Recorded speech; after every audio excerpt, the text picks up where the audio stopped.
A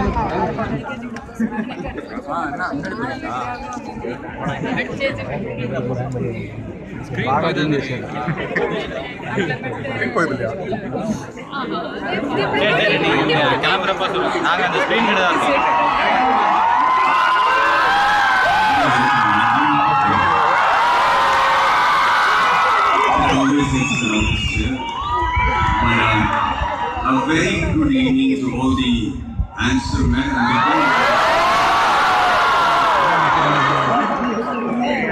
You know, this is an evening where they're awarding excellence.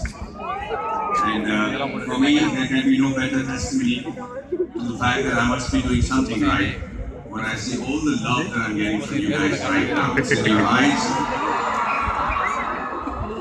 And I'm very humbled by it, you know. People wanting to shake your hand, ladies wanting to give you a hug, only because you did your job well. It is truly a blessed profession. I hope you understand what I'm saying. I don't think I'm a noble person. I don't think I have done half the amount of hard work to society like you guys have done during the floods, and the amount of money that the last team has raised, 1.8 crores for the flood victims. I just did my job, and for that I get to see this now. So, you know, I keep asking myself, what is the difference between somebody else doing a job perfectly well as opposed to what I do? And then I realized that excellence is one word that is different from doing your job well. It is different from being very good at what you do constantly. It is different from being somebody so reliable and such an honest employee.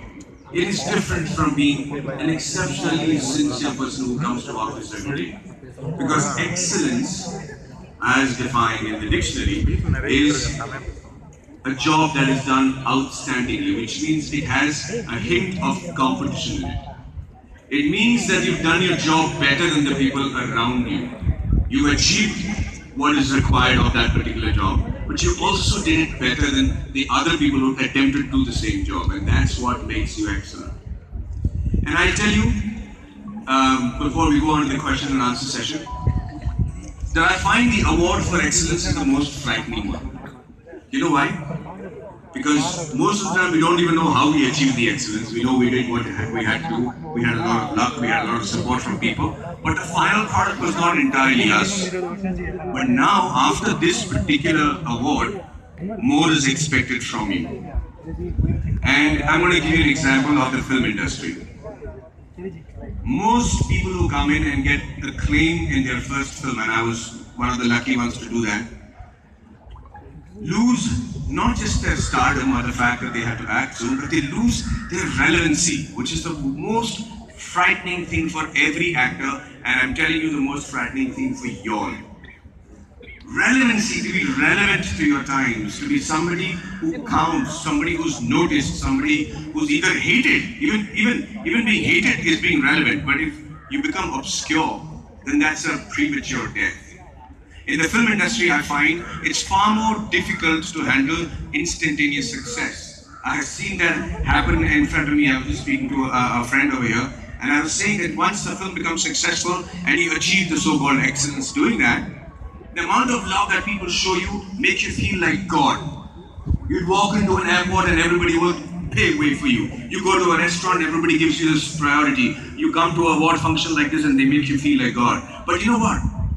That is very, very, very temporary, as it is for all of you. And I'm saying this word temporary because, and the two words that we will talk about being relevant and temporary, is because that is what is going to govern how you live your life from when you are 25 till when you are 50. And then you can go on to helping mankind and become a philanthropist. But right now, it's time for you all to be the warriors.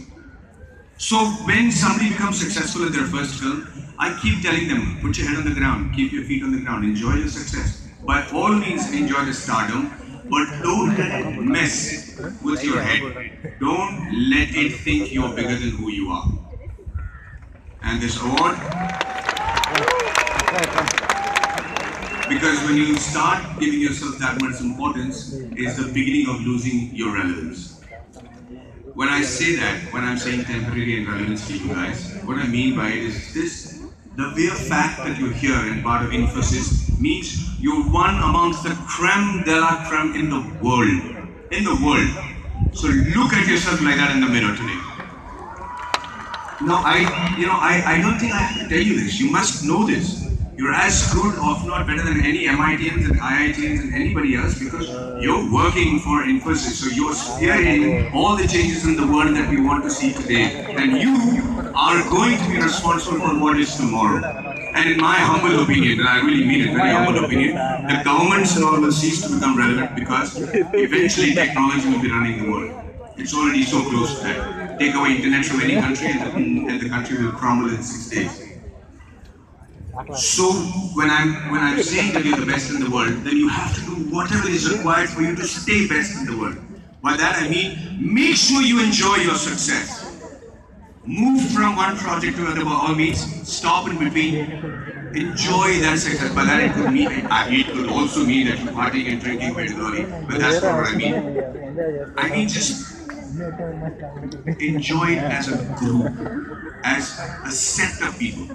I feel very lonely when a film becomes a hit because I think I'm enjoying it alone. I can't do that because I don't belong to a company like Infosys. But when you achieve a success, I want you to spend as much time together as you can because somewhere when you're together, even enjoying yourself, a new idea germinates. The problem in today's world with smartphones and with the fact that everything is so fast moving, people are living in a crowd but totally lonely. And you, as the leaders of tomorrow, cannot be afford to be lonely because that's when you start messing with your head. So I urge you, all Infosisians as I call you, you are really, and I look at all of you with great admiration, you really are the future. I'm not saying this to flatter you. You know that you're working at one of the best software companies in the world, and you, irrespective of which part of Chennai you live from and what part of the world you come from, are really one of the best in the world. So look at yourself like that, enjoy that success, and most importantly, stop getting irrelevant. And that's the last point I want to make. By that I mean that as an actor, every time somebody said, Mary, your string of films are flops, you're out of the industry, I look at them straight in the eye and say, not really. Because I'm going to do the hard work that it requires to transcend the next generation.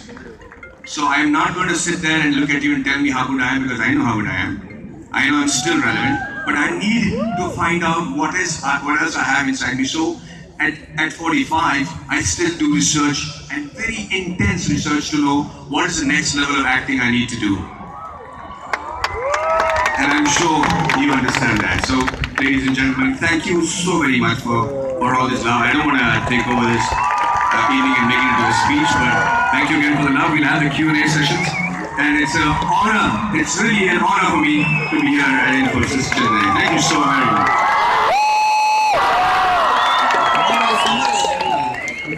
Thank you so much, Mani. Thank you. We have Sujit Kumar, our HR business leader, for the Q&A session with Mani. Alright, so Mani, before I start the first question, I want to tell you that Natural Saloon, we have a Natural Saloon inside. They want to give a special momentum to you because their sales has, or their profit has increased by 300% in the last 2 days. Right? There's a huge queue, mostly women sitting in the side. All the facials done, etc. And it's an irony that the selfie contest where 2 guys coming here and taking a picture. You could have literally turned off for an iPhone today. Girls would have definitely given you an iPhone for a selfie with Madhavan. You're very kind. Thank you. Thank you. Alright, so I had a chat with him just before we came to this function, and talking to him, I realized that I need to ask him some very serious questions, right? So it's not like, if not movies, what will you be doing and all this stuff, right? So my Thank God. So the first question, Mani, comes to you from, I spoke to 2 of your very close friends, Gautam Menon and Santosh Narayan. And both of them, whom I know personally, have gone through a lot more failures than success before they actually became successful. So the first question to you actually comes about how do you treat failure, right? And when you're really successful, like a movie after, how do you manage both? Okay, so this is a deep question. And please give me the benefit of trust when I tell you this. Failure is really your best friend. You know,